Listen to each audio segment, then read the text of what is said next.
Stonehenge Stonehenge គឺជាសំណង់បុរាណដ៏អស្ចារ្យមួយដែលស្ថិតនៅលើទីទួល Salisbury Plain ក្នុងខេត្ត Wiltshire ប្រទេសអង់គ្លេសនេះជាផ្នែកមួយនៃផែនទីបេតិកភណ្ឌពិភពលោកកបស UNESCO ដែលផតឡនៅការបំភ្លឺអំពីជីវិតនៃមនុស្សនៅសម័យ Neolithic និង Bronze Age ជាង 5,000 ឆ្នាំមុនសំណង់នេះត្រូវបានសាងសង់ឡើងក្នុងជំហានច្រើនដោយប្រើថ្មធំដែលមានទម្ងន់ជាង25តោននិងត្រូវបានដឹកជញ្ជូនពីចម្ងាយជាង200គីឡូម៉ែត្រប៉ូ Preseli Hills នៅប្រទេស Wales តើអ្នកដឹងទេថាហេតុអ្វីបានជាវាក្លាយជាសំណង់ដ៏អស្ចារ្យនេះ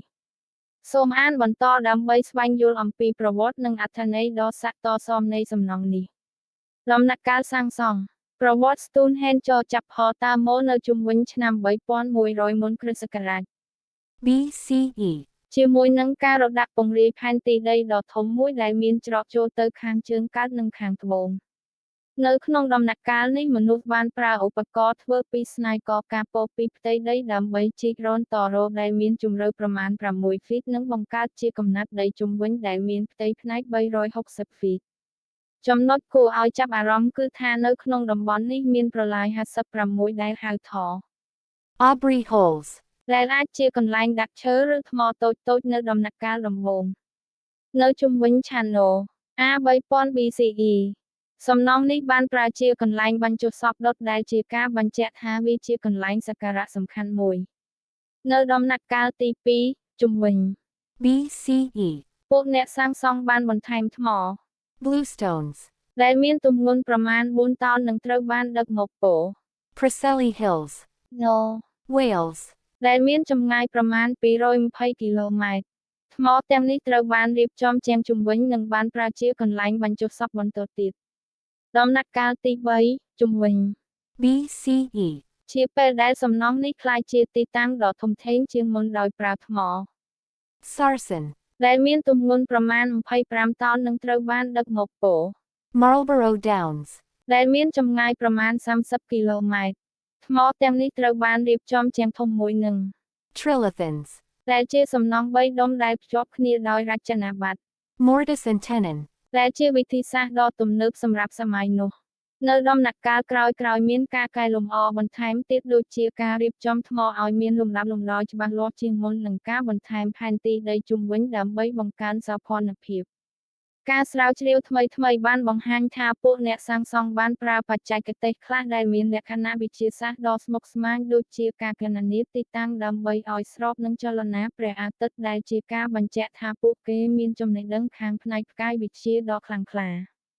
អត្ថន័យនិងគោលបំណងគេជឿថា Stonehenge ត្រូវបានសាងសង់ជាកន្លែងប្រារព្ធពិធីសាសនាដែលមានទំនាក់ទំនងជាមួយនឹងចលនាព្រះអាទិត្យការស្រាវជ្រាវបង្ហាញថាកន្លែងនេះត្រូវបានរៀបចំឲ្យត្រូវនឹងការលិចឡើងនៃព្រះអាទិត្យនៅថ្ងៃបុណ្យភ្ជុំព្រះកុកីនិងការលិចនៅថ្ងៃវស្សាវត្ថីទោះយ៉ាងណាមានទ្រឹស្ដីផ្សេងទៀតដូចជាកន្លែងជួយព្យាបាលឬជាកន្លែងជួបជុំរវាងមេដឹកនាំសហគមន៍